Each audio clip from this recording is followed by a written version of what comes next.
When it comes to YouTube, most people start at the ending. They figure out what they're going to do, and how they get there is kind of inconsequential. It's all about the thumbnail, the title, the packaging, the reaction shot, and I had a different plan for this video. But then things changed, and I found myself telling a different story, one that makes me go back and look at how I make these videos in the first place and ask myself, why? This is UHC Generations, and this is how I failed. And before you ask, I'm not dead. Don't worry. You think I'd spoil that in an intro? Now let's go back in time to when it was all happy. Just be happy, it's fine. Well, hello there, everybody. What are you up to today? I'm in the Museum of Generations, where I have just made some awesome additions to the fan art room. Look at all of these! If you don't know, Josh made it so that we could have all sorts of custom paintings in the world.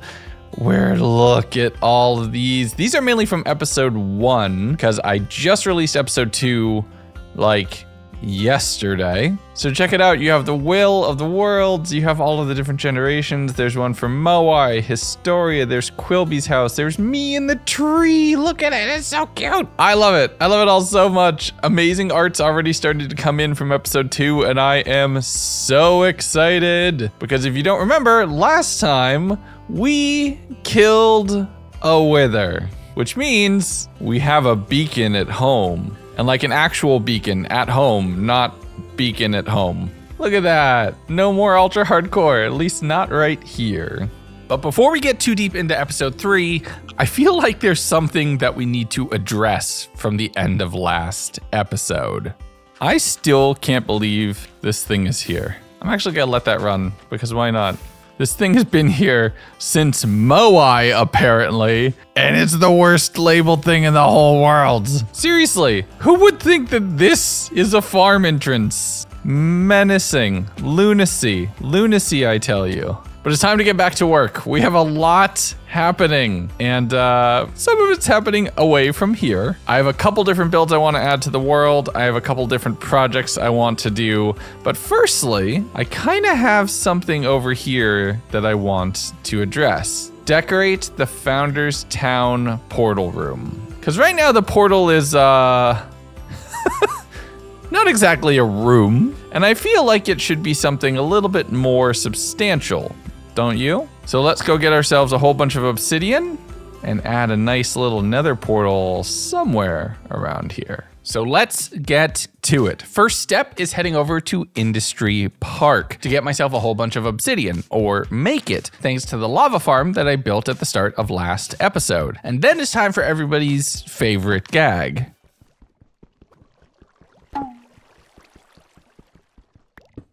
But I spent a little bit of time breaking that all down, as Sierra's breaking down over in the corner, heading up towards Historian's Rest to check out the map for an idea of where I want to put this portal. I then started looking around the area itself, as I don't think there's room for this portal inside the walls of Founders Town anymore, not for the idea that I want to build. So instead, we're gonna start building out and spreading out even further, continuing to add to the infrastructure of the town that is the center of UHCG. But, you know, I have a beacon now. Might as well take this thing over to Haste and get some mining going.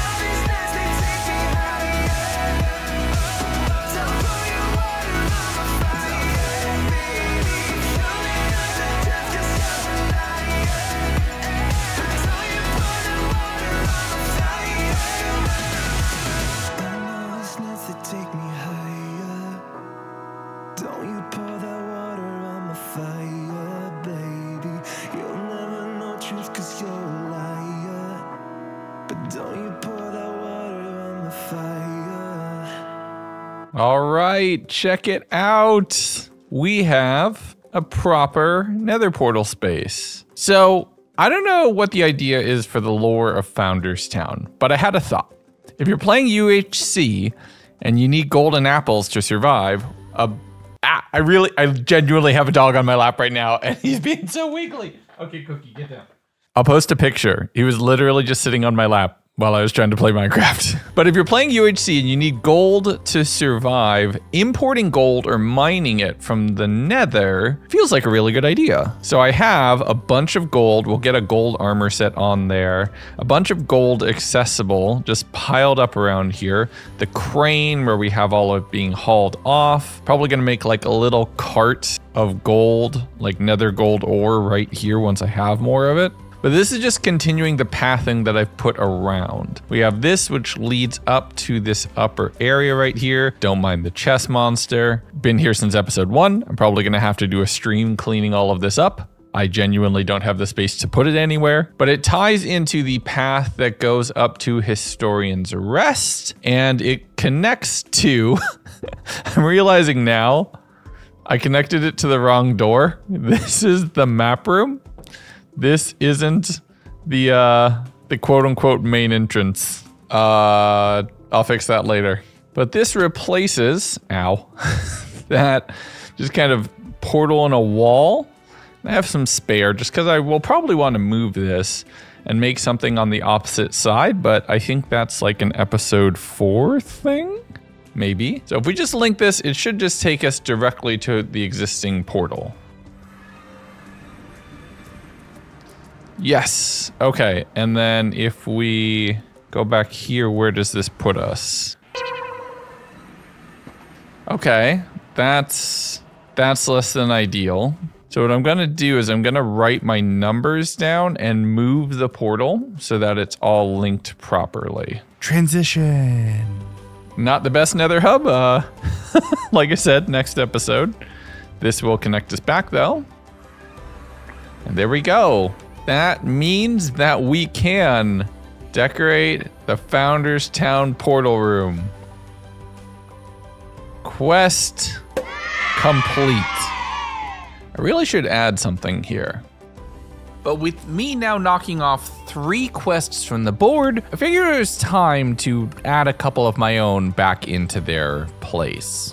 A 1 and a 2. I'm still working on that one. That's why it's not a finished book yet. Don't worry, more will come of this soon. Not like I'm gonna show you though. Ha ha ha ha ha, it's a secret. All right, and I'm gonna temporarily borrow this because I need it where I'm going. Head over to the vault and get some work done. Ow.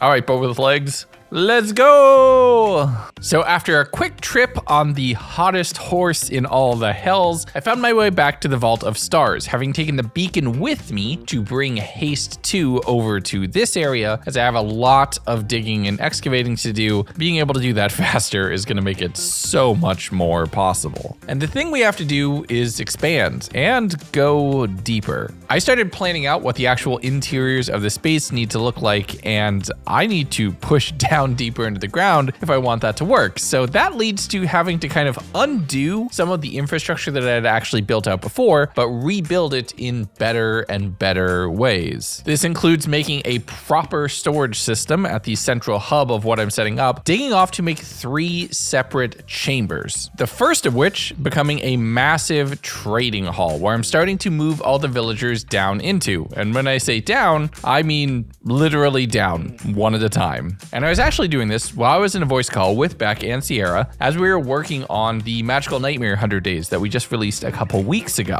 And the whole time while I'm working on this, I'm building out additional rooms, I'm mining, I'm doing more trading, I'm starting to set up different catwalks. I notice it getting laggier and laggier and laggier. Blocks are taking 3 or 4 seconds to break, chests aren't opening, villagers aren't refreshing, and the day is actually starting to slow down. Something is very, very wrong. And then I figured it out. Let me tell you why it was lagging. The monster. I'm actually gonna let that run. I spent 3 hours memory profiling, debugging, defragging my computer, making sure all my drivers were updated. There were 20,000 blocks of moss sitting at spawn. Because why not? The only way to fix it, because I couldn't go through the portal, was to kill the items in a server backup and then reload from the backup. I lost an hour of work. I'm actually gonna let that run. Because why not? Moai, why would you do this to me? Okay, we can get back to work.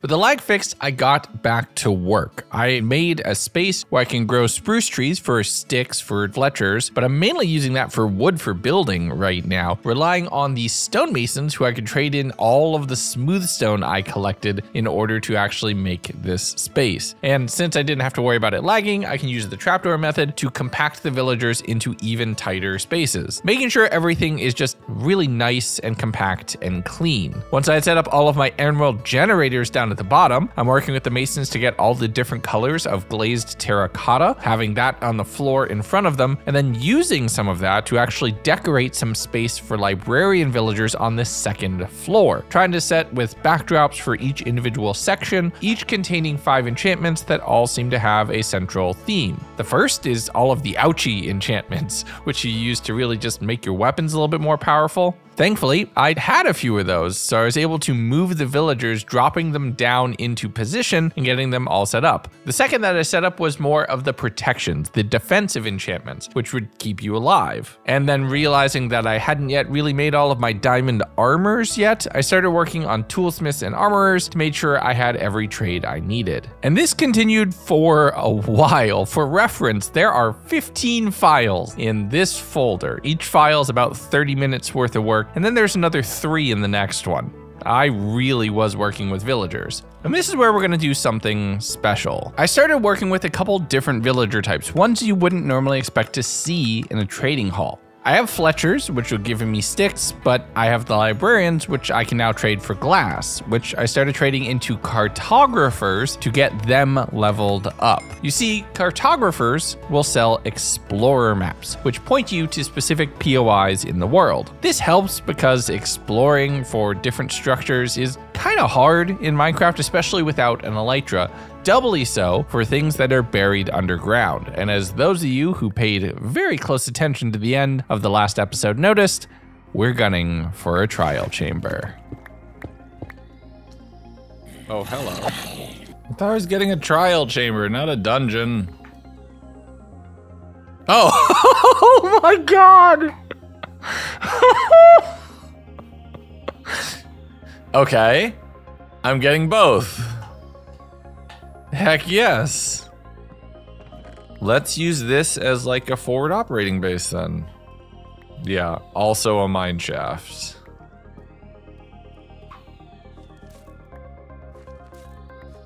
What do we got? Name tag is nice, sure. So this is a mine shaft dungeon trial chamber combo.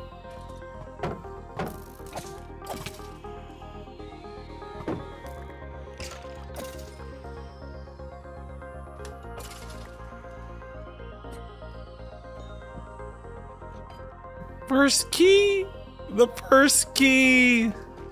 We have our trial chamber and our dungeon and our mine shaft and so many other things. We have our first key. That means there's only one thing left to do.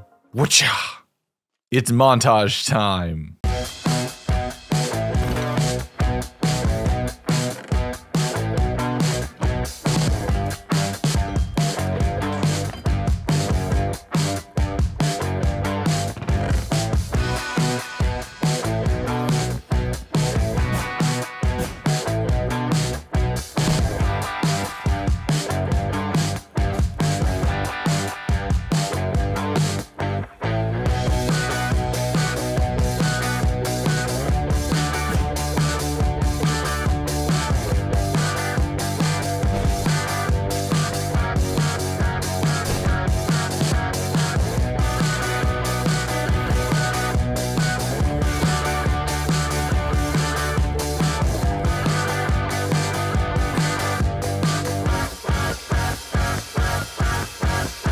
But I mean, come on, no.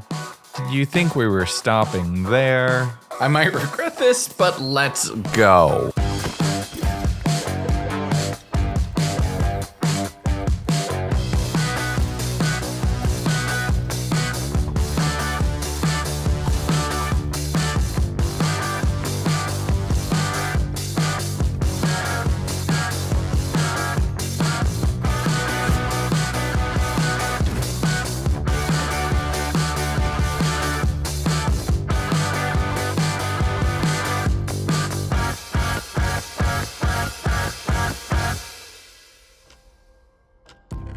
Not a bad shout at all.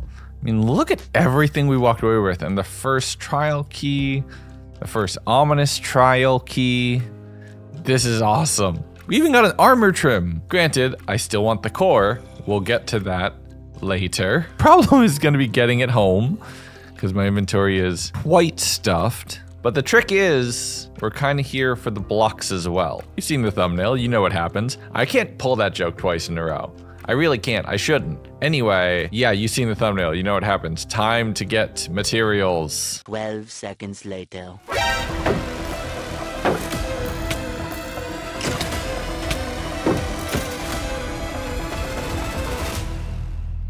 Okay. Maybe don't push it. And with that near-death experience behind me, the thing to focus on now was breaking down this trial chamber for materials. I want to build with a lot of tuff and copper, which means this is the easiest way to get it. I could set up really big copper farms. There's no real good way to farm for tuff, unfortunately, and I've already expended everything that has been saved for me back at Founders Town by previous generations. The only problem is I only have an inventory and a half worth of space to be able to actually transport everything. So while I need a lot of materials, it's going to require multiple trips, as I really only have what I can store and the little bit that I can fit into my ender chest, as I don't have shulker boxes. And the easiest way to get that home is actually through the nether. It's the fastest way I've been able to make a lot of big trips, and with me venturing so far out, the distance being reduced by 8, so worth the danger. Hi, Cookie. Good cookie. So I built a portal and sent myself to hell, ending up on a floating island that I had to bone meal some weeping vines to be able to climb down to the lower areas. From here, it was a rush north through the Crimson Woods, fighting piglins and hoglins and everything else lins along the way, finding some very obvious clues that I was returning to the vault. Ooh, ow. Excuse me, I'm laughing that my friends have made it into hell. This is the right place, at least. Once back at the vault, I dumped everything off in the chests on the lower level, and then returned straight back up to the portal and went back again and again. There's a lot of stuff I need to bring home. A lot of it is non-stackable items like enchanted books and potions, which means inventory space is at a premium. So after 2 trips back over towards the trial chamber, I spent a little bit of time just mining up copper trap doors, as they would be the most annoying to craft, and having them on hand is really nice instead of having to make them all myself. And after one final trip through the nether, we're finally back at base. Oh, we have done it. We need to do it again though, but we've done it for now. Witherbane did okay, but for things that weren't undead, I mean, obviously, right? But for things that weren't undead, it struggled a little. We can get another map from this friend here. We have almost a full chest worth of copper, which will be useful. The annoying part of this is going to be de-waxing all of it. All right, I'm gonna lock in for a few things around the base here, around the vault. I'll see you in a second. I did a little bit of work with the villagers, doing a couple more trades, and then went to decorating, taking a lot of the bricks that I had gotten from all of the stonemasons, combining them with the pottery shards, and building brick blocks to decorate the central room. I'm doing a lot of spruce accents, as that's the wood I have the most access to, and just setting a diamond block here for emergencies, since I have some spares. And speaking of spares, I thought, let's duplicate one of the armor trims and commemorate my conquering of a trial chamber by finally giving myself a unique piece of armor. After that was done, I did a final few trades. I picked up the beacon and as much copper I can shove into my pockets, and it's time to return to Founders Town. All right, I think I've gotten everything I can done over here for right now. Now, if you're watching this video, you'll know that at some point, I guess technically in the future for me, but in the past for you, I streamed from here. I actually streamed from the UHCG world. Hey there, everybody. Editing Legundo. I lied. I didn't get to stream before TwitchCon, but I am going to do this. So make sure you're subscribed. Make sure you follow me over on Twitch. And we're going to be streaming UHCG. I'm super excited about it. It's going to be a lot of fun. I'll see you there. It's going to be the first time, as far as I know, that the UHCG world has been live streamed. I'm very excited about it. But now I need to head home. Hello, friend. So let's head home. And we're back. We sleep. Once we were home, I dropped off everything I could into the storage room and went to go see the source of all of my problems. You almost broke this world. This thing? Now I know why it's off. Never leave the monster unattended.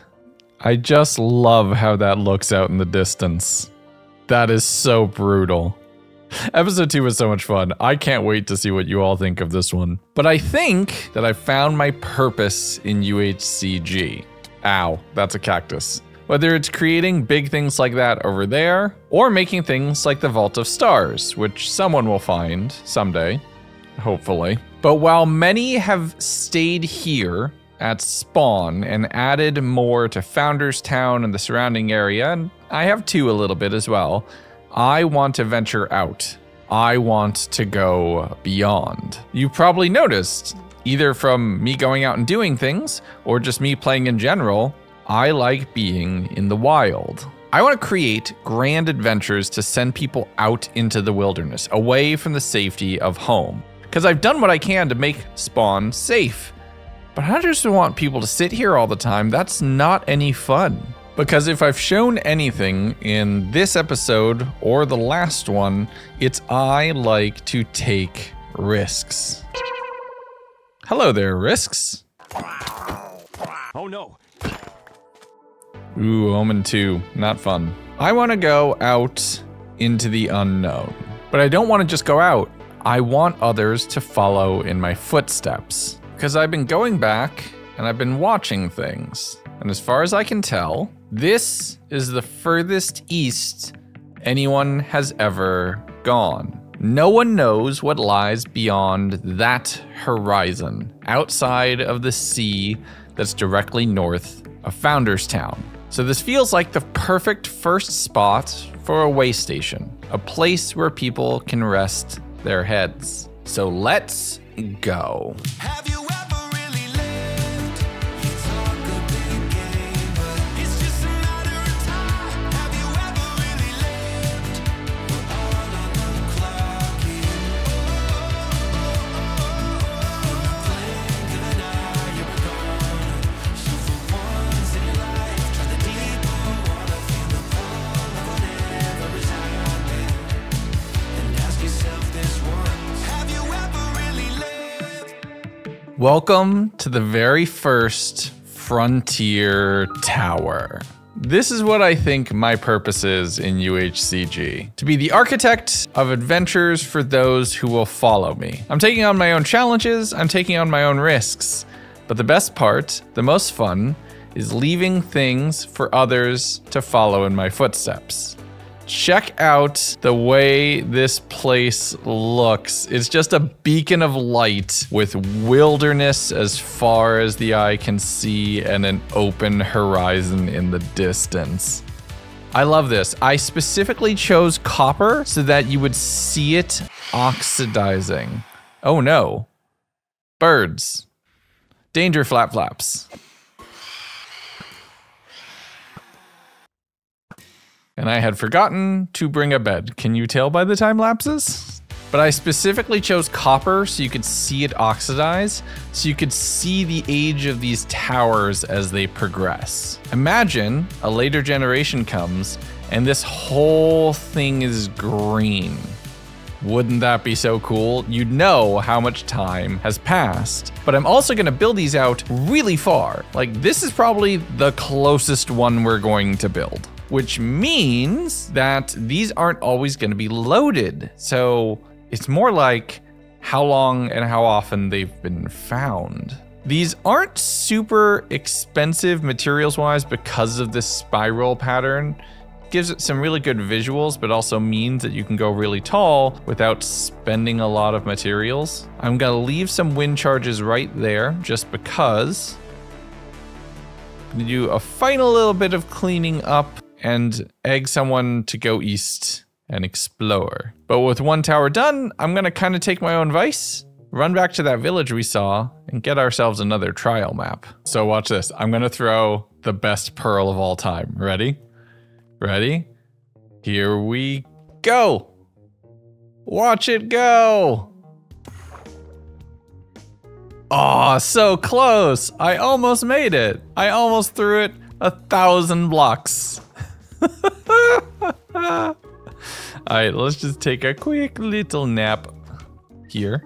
Feeling well rested, I did a little bit of, you guessed it, villager trading. This time in a little bit of a drier environment. Making a brand new cartographer, as each cartographer really only sells you one map, so you need to constantly level up new ones. I traded with the farmer and a Fletcher right here, having to dig up and smelt a lot of sand into glass, which I can make into panes to trade with the cartographer to level them up. In between trades, I explored the village and found some, questionable activities.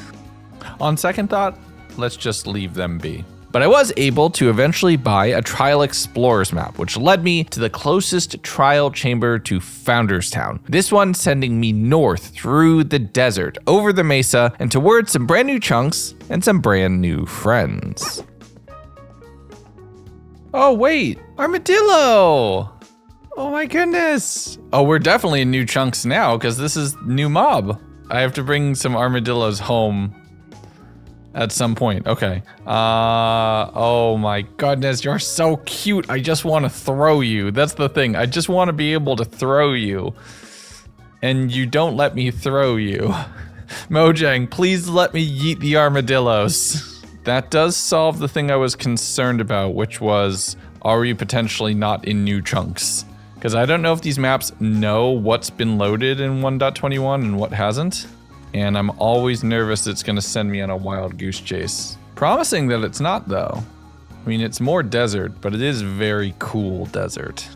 I headed north until I was right over where X marked the spot, dropped down an ender chest, a bed, a chest, and stored all of the junk that I had collected so far, and then it's down into the trial chamber for more fighting. I just wanna have fun, clap my hands, turn around now and dance, dance, dance. I just wanna have fun, clap my hands, turn around now and dance, dance, dance. I just wanna have fun, turn around now, turn around now. I just wanna have fun, turn around now, turn around now. I just wanna turn around, dance, dance, dance, dance. I just wanna I wanna around now. I just wanna have fun, turn around now. I just wanna now and turn around now, turn around now. I just wanna turn around, dance, dance, dance, dance. I just wanna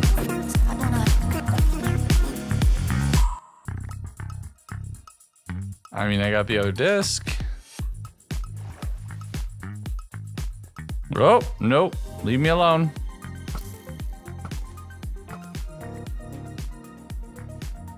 Another trial chamber down and no mace, unfortunately.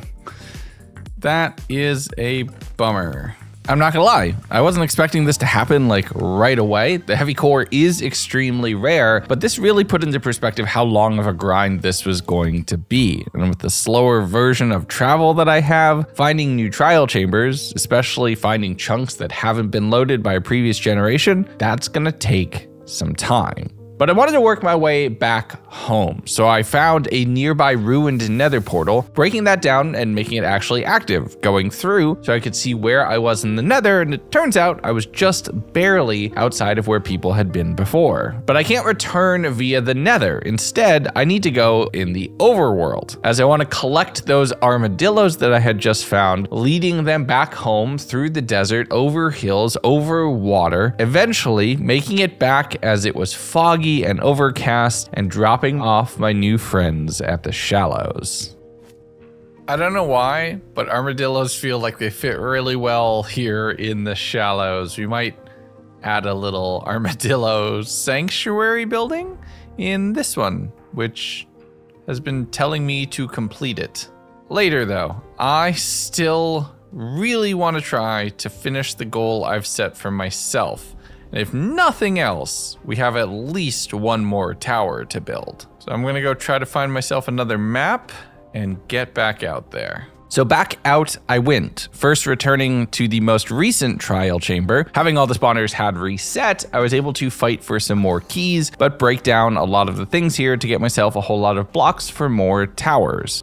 Y'all, the crimes I would commit for shulker boxes right now, you'd never see me again. They'd put me away for life. After that, I went through the nether, actually accidentally picking up another wither skull at one of the nether fortresses I passed, going from trial chamber to trial chamber. More and more fighting, more strays being slain, more keys, more vaults, more loot, more weakness potions, more breezes, more ominous trials, more close calls. And while I was still getting some good loot, not every vault that I found was as forgiving, and I was starting to lose my patience.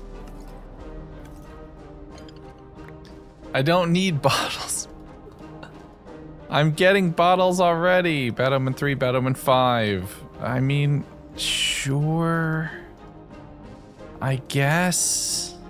I want the core.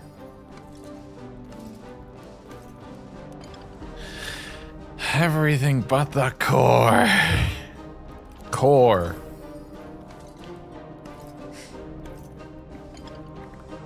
Everything except the core. Breach. Well, breach 4 for the hammer that I don't have. But then I stopped. It took a second to think about why I was doing what I was doing, why I was pursuing this mythical weapon.